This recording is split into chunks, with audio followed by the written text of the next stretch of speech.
Herzlich willkommen, lieber Krebs, zu deiner Tarotkartenlegung für den Zeitraum vom 31. Januar bis zum 9. Februar. Das ist die zweite Dekade im Sternzeichen Wassermann und wir befinden uns jetzt mitten in der Luftenergie vom Wassermann. Das beeinflusst uns alle unterschiedlich stark und da möchte ich mir heute anschauen, wie diese Energien bei dir ankommen, lieber Krebs. Also eine Karte für dich.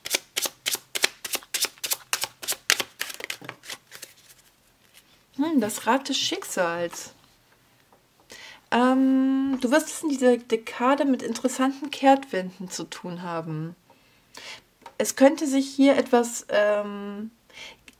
anders entwickeln, als du mit rechnest.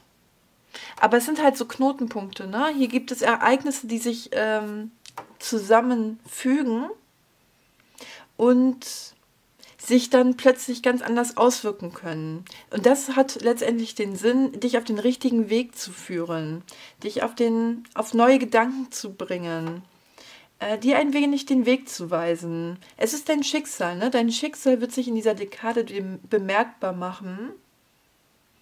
Und es können manchmal auch ganz kleine Ereignisse sein, wo man dann auch bei denen man erst im Nachhinein feststellt, dass sich dies als ein großes Glück herausstellt. Also es ist hier eine sehr interessante Dekade für dich, eine sehr wichtige Dekade. Wir schauen mal, auf welche Lebensbereiche sich das bei dir bezieht.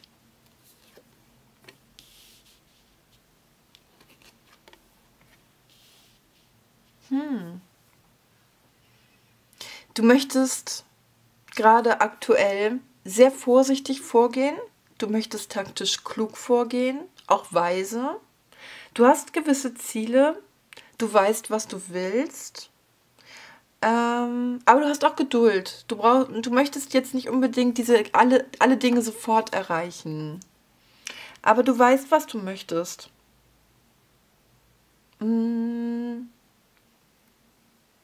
Und bist deswegen bereit, auch vorsichtig und taktisch klug vorzugehen. Die Karten sagen hier, dass du dass es gut für dich ist, wenn du optimistisch bist,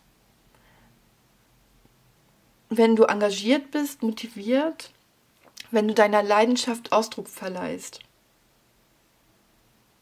Dass du das hier ruhig machen kannst. Ja, dass du auch hoch pokern darfst.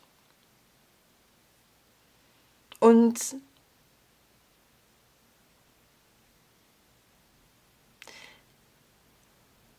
ja, sogar sowas kommt mir raus wie, ja, dass du dir das jetzt einfach nehmen kannst. Ne? Dass du das einfach jetzt tun kannst. Dass es das Richtige ist. Ich denke mal eher so nach dem Vollmond, der am 5. Februar ist, wirst du eine Verwandlung, eine Transformation erfahren. Du wirst dich weiterentwickeln und dich verändern, dich selbst verwirklichen. Oder eben eine Sache, ne? Deine Ziele, ein Projekt, eine Beziehung, eine Angelegenheit in deinem Leben. Aber es wird auch wichtig sein, in dieser Transformation, etwas mitzunehmen aus der Vergangenheit, was dich als Person besonders ausgemacht hat, ein Alleinstellungsmerkmal hat. Ja, das kann ein Wunsch, ein Hobby aus der Vergangenheit sein oder eben eine Person aus der Vergangenheit oder eben eine sehr markante Wesensfacette von dir, die in der Vergangenheit vielleicht eine größere Rolle gespielt hat. Aber dies soll mit in die Transformation einfließen. Ja, interessant. Wir schauen mal, mit welchen Herausforderungen du es hier zu tun hast. Ah ja, okay. Der Mond. Der Mond ist eine große Herausforderung. Eine Herausforderung, die unsere Handlung, unsere Aktion bedarf. Ne? Wir machen den ersten Schritt in dieses neue Land. was hinter diesem Mond liegt. Aber vorher, es ist halt, man betritt ein neues Land. Das kann eine Herausforderung sein, die einen im Vorfeld ganz schön nervös machen kann, die in einen Lampenfieber erzeugen lässt. Ne? Vielleicht hast du eine wichtige Präsentation in der Zeit oder sogar einen Auftritt in irgendeiner Form. Oder im zwischenmenschlichen Bereich ist es dann halt oft, dass man den Mut aufbringen muss und sein Herz öffnet. Ne? Dass man etwas ansprechen möchte, dass man sich verletzbar macht. Das sind alles Situationen, in denen man sich in eine unsichere Situation begibt und neues Land betritt. Und diesen Mut muss man aufbringen, ne? um dieses wunderschöne neue Land erkunden zu dürfen. Aber es bereitet einem im Vorfeld so viele Sorgen. Da könnten sehr viele Ängste hochkommen. Sehr viel, ja, eben Sorge, Unsicherheiten, die es zu überwinden gilt. Wie beim Lampenfieber auch. Ne? Das hat halt auch manchmal eine ganz wichtige Funktion, ne? Lampenfieber zu bekommen. Und das ist ganz wichtig für das persönliche Wachstum, trotz dieser Ängste, trotz des Lampenfiebers nach vorne zu schreiten und diesen Schritt zu tun. Denn eins steht fest, dein Herz möchte diesen Weg gehen. Ne? Dein Herz ist mutig und dein Herz weiß, was es will. Nur der Verstand kreiert diese Sorgen, weil es scheinbar unsicher ist. Aber du bekommst hier auch sehr viel Unterstützung, sehr viel Halt in deiner Umgebung. Da ist sehr viel Harmonie um dich herum, ein liebevolles Miteinander zu einer bestimmten Person, aber halt auch bezogen auf viele Leute in deiner Umgebung. Also ich sehe hier mehrere Leute, einen sehr schönen, lebendigen, liebevollen Freundeskreis. Auch ein zuvorkommendes und einfach nettes Kollegium. Deswegen hast du vielleicht hier auch gar nicht so viel zu befürchten. Ne? Die Karten sagen hier auch, sei mutig. Ne? Also, dass das schon... Und es ist dein Schicksal, diesen Weg zu gehen. Es formiert sich langsam, ne? In der Vergangenheit hattest du es mit Verlustängsten zu tun. Du hast dir Sorgen gemacht, dass du jemanden verlieren könntest oder etwas. Ne? Auch irgendwas Materielles könnte es auch sein, dass du hier Sorge hast, dass du deine Energie oder deine finanziellen Möglichkeiten in die falschen Dinge investierst. Oder eben, dass irgendwas, ja, nicht mehr, dass dir irgendjemand etwas wegnimmt, ne? Aber diese Situation ist jetzt vorbei.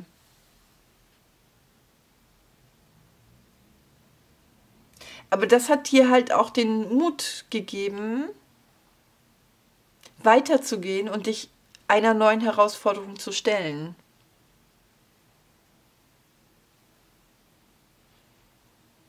Weil vielleicht hattest du die Sorge, dass wenn du diesen Weg nicht gehst, nicht noch einen Schritt weiter gehst, ja, dass dir etwas Wertvolles genommen werden könnte.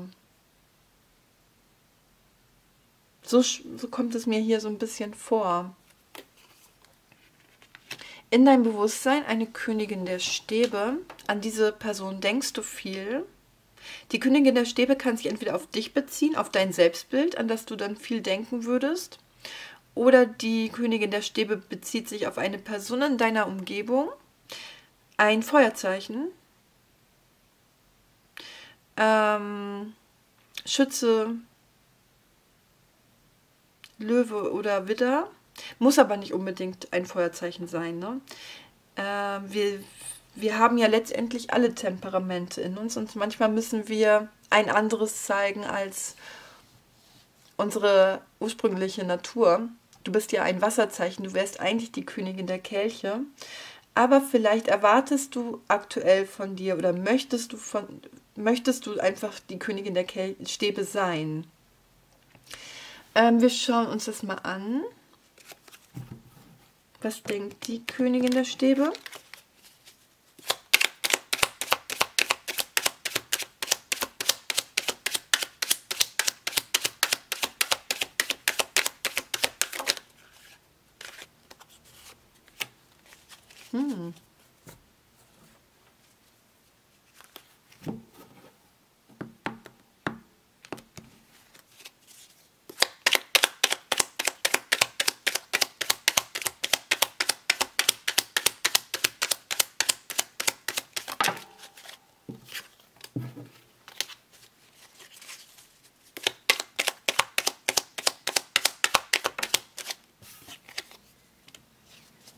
Oh, das ist ja etwas dramatisch, muss ich sagen. Diese Person ist irgendwie in einer dramatischen Situation. Überaus selten, aber es ist so, dass die Königin der Stäbe aktuell das Gefühl hat, dass sie mit Tatkraft nicht mehr weiterkommt. Eine überaus seltene Situation, in der die Königin der Stäbe sich selber eine Niederlage eingestehen muss. Das meine ich mit dramatisch, ne? Und diese Person leidet auch darunter. Also,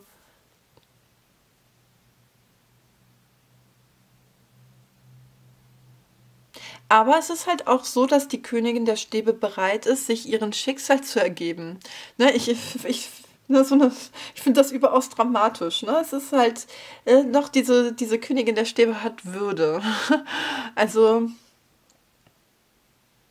das ist irgendwie, ja, ne? Das ist das Rad des Schicksals. Es kommt manchmal ein bisschen anders als erwartet. Irgendwie ist diese Person schon sehr traurig darüber, dass irgendwas nicht so geklappt hat. Der Fehlschlag, wie sie das gedacht hat. Und ist jetzt bereit, ihre Niederlage einzusehen. Aber keine Sorge, da ist ja dieser andere Weg. Der ist viel, viel besser. Das ist der eigentliche Weg. Es ist hier wirklich eine Kehrtwende. Es ist irgendwie, ich glaube schon, dass du die Königin der Stäbe bist. Oder du hast es eben mit, diese Person steht dir sehr nahe, ne? Die Königin der Stäbe ist schon eine sehr gereifte Persönlichkeit. Kann auch eine Chefin sein oder ein Chef, ein Vorgesetzter oder eine Vater-Mutter-Figur, eine Autoritätsperson jeglicher Art. Eine gereiftere Persönlichkeit, eine Person mit viel Erfahrungsschatz, eine Person, die in der Regel sehr genau weiß, was sie will und wie sie das bekommt, eine sehr durchsetzungsstarke, leidenschaftliche Person.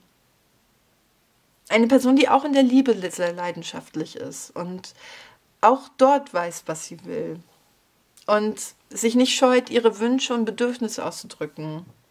Aber jetzt gerade sagt die Königin der Stäbe, nee, mit meiner Energie, mit meiner Feuerenergie komme ich nicht weiter. Ich passe, ne? Ich ergebe mich dem Schicksal und ich versuche es auf eine andere Art und Weise. Und kurzweilig ist diese Person schon irgendwie verzweifelt darüber, irgendwie auch ratlos.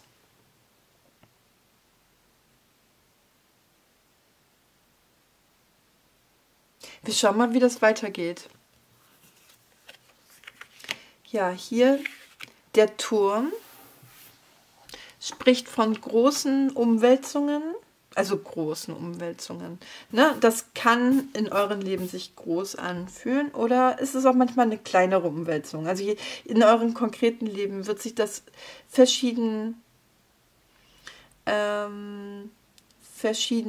auswirken. Aber der Turm ist ein Ereignis oder ja, ein Ereignis, wodurch eine Umstrukturierung zustande kommt.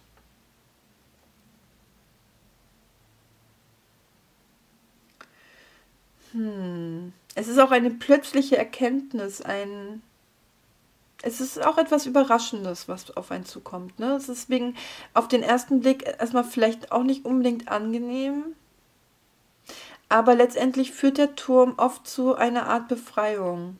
Letztendlich fühlt man sich oft nach dem Turm, nachdem der Turm eingestürzt ist, fühlt es sich in der Regel sehr erleichternd an.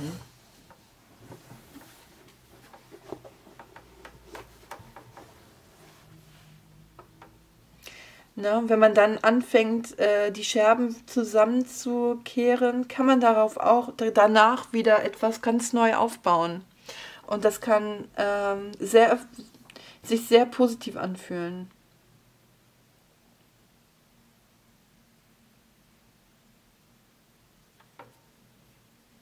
Diese Niederlage, ja, könnte auch wirklich dann mit einem Gefühl einhergehen, so von wegen, ja, dann eben nicht oder jetzt so nicht oder jetzt, ne, jetzt mache ich das anders.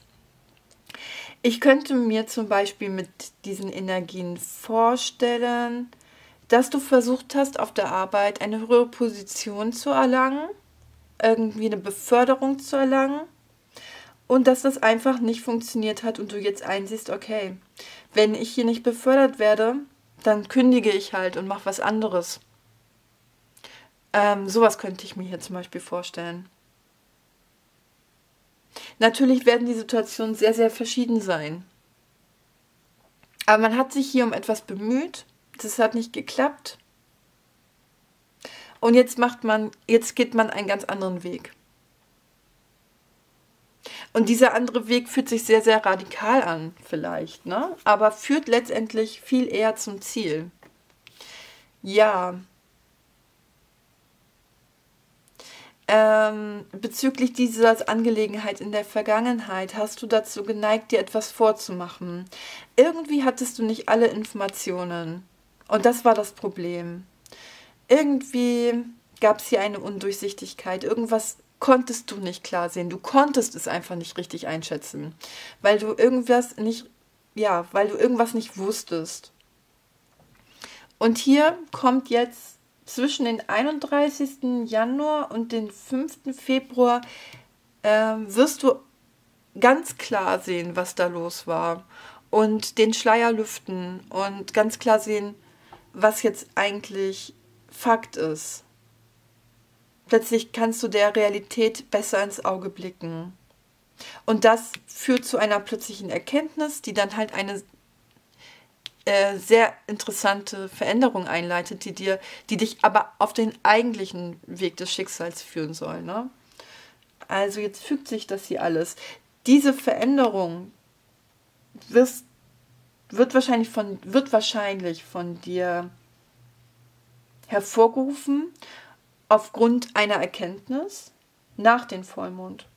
Ne? Also nach dem 5. Februar würde ich jetzt mal sagen. Ja, letztendlich wird dich das wirklich befreien. Letztendlich macht dich das wirklich sehr, sehr lebendig und gibt dir neuen Mut und neue Hoffnung und auch, ja, ein bisschen kindliche Leichtigkeit und Neugier, Frühlingsgefühle, Verliebtheit auch. Ne? Also es könnte ja hier auch wirklich auch um etwas Zwischenmenschliches gehen. Wenn es hier ich wüsste zwar jetzt gerade nicht den Fall, was das sein könnte. Es wäre dann irgendwas Faktisches zwischen euch. Aber das könnte halt eben auch dazu führen, dass du zu deinem Partner, zu deiner Partnerin wieder neue verliebte Gefühle aufbauen kannst. Dass hier neue belebende Impulse in eure Partnerschaft kommen dadurch. Mit denen du aber auch gar nicht gerechnet hast. Ne? Es ist überraschend. Ja, also was den zwischenmenschlichen Bereich betrifft, sehe ich sehr viel Harmonie, sehr viel Einklang, sehr viel harmonisches Miteinander. Auch eine Versöhnung. Eine Versöhnung, die auch zu einer dauerhaften Vertiefung der Verbindung führt. Ja, ich habe hier schon gemeint, dass dein Sozialleben sehr schön im Einklang ist. Und hier ist es sogar noch tiefer. Du bist, was dein Privatleben betrifft, genau am richtigen Ort zur richtigen Zeit und erfährst hier sehr tiefe Erfüllung, sehr tiefes Liebesglück und einfach unterstützenden Halt. Eine Vollständigkeit.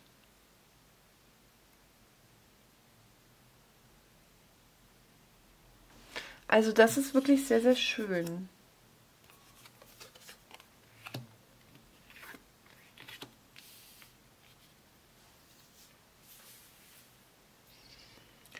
Ja, du strebst auch, ja, du bist ja hier auch sehr vorsichtig.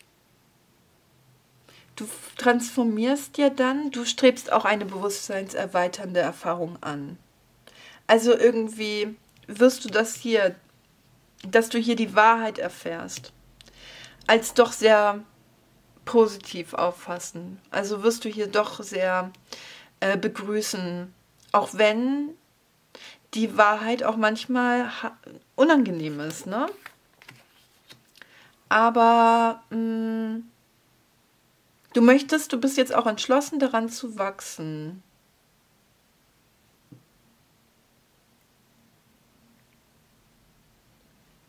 Vielleicht neigst du so ein bisschen zum Pessimismus. Du denkst, dass du jetzt noch lange in dieser Schmach leben wirst. Ne? Mir ist wirklich das Wort Schmach eingefallen, weil es hier eben wirklich diese Niederlage, ne? Es hat sowas, wirklich etwas Dramatisches. Und deswegen, ich sage jetzt nicht, dass es berechtigt ist, dass es eine Schmach ist, dass es jetzt nicht geklappt hat, aber ich glaube, du empfindest das so und du erwartest, dass dieses Gefühl lange anhält. Aber ich glaube, es hält gar nicht so lange an. Du wirst überrascht sein, dass es sich dann plötzlich doch etwas anders entwickelt, als du denkst. Und dass du das als positiver empfinden wirst, wenn dieser Zustand eingetreten ist, wenn der Turm einmal umgestürzt ist, als du denkst. Mal schauen, was die Karte sagt. Ja, sag ich doch. Ja, es wird super. Also, ja, ab den Vollmond, ab den 5. Februar wirst du dich einfach nur darüber freuen, wie sich das entwickelt hat. Da kannst du halt wirklich ganz anders auf die Situation blicken, auf diese Situation und vielleicht auch sogar darüber lachen schon. Da hast du das schon irgendwie überwunden und freust dich eigentlich darüber, wie das alles gelaufen ist. Also irgendwie sehe ich hier so doch sehr viel Freude und Heiterkeit, Leichtigkeit und nach dem Vollmond wirst du hier sehr dein Leben genießen können und auch in positiven Erinnerungen schwelgen, Leichtigkeit erfahren und einfach die schönen Seiten des Lebens genießen. Die Transformation, ne? Da wirst du auch die Transformation spüren und die wird sich eher auf der emotionalen Ebene abspielen und auf eine leichte Art und Weise. Es wird sehr leichtherzig, ne? Es wird wie von selbst kommen. Das, was du mitnehmen sollst, das hat sicherlich etwas mit deiner kindlichen Wesensnatur zu tun. Weil es so leichtherzig ist alles, ne? Vielleicht wirst du hier einen Seelenanteil aus deiner Kindheit für dich zurückgewinnen können, ne? Irgendwie so eben dieses leichte Gefühl, diese Leichtigkeit wiedererfahren. Das würde ich mir sehr für dich wünschen. Das wäre sehr angenehm. Sieht mir hier danach aus, ne? Also es wird hier auf jeden Fall eine sehr erleichternde Erfahrung für dich sein. Und wir schauen mal, was die Mondenergie sagt. Ergib dich dem Göttlichen. Ja, ergib dich dem Göttlichen. Diese 10 Stäbe, ne? Die Einsicht der Niederlage, der Königin der Stäbe, ja. Das ist halt auch der erste Schritt, ne? Wie sagt man, Einsicht ist der erste Weg zur Besserung? Ach, ich weiß nicht, ob das so gut passt, aber es ist schon eine Einsicht, ne? Eine Einsicht, dass das hier nicht funktionieren wird. Und dass man hier einen neuen Weg einschlagen muss. Aber es ist dein Schicksal, ne? Das Göttliche, Karma. Und du siehst ja, es führt dich schnell auf einen anderen, einen viel positiveren Weg. Aber du hättest damit jetzt nicht gerechnet. Wirklich spannende Legung, lieber Krebs. Ich bin gespannt, was da bei dir passiert. Ich wünsche dir, dass du diese Energien positiv für dich zu nutzen weißt, dass du hier eben gerade diese wunderschöne späte Zeit der Dekade sehr genießen wirst. Von Herzen alles Gute und bis bald mal wieder. Hat dir dieses Video gefallen? Du hast aber noch offene Fragen und möchtest persönlich beraten werden? In meinem Etsy-Shop kannst du eine persönliche Legung für dich buchen. Ich freue mich auf dich.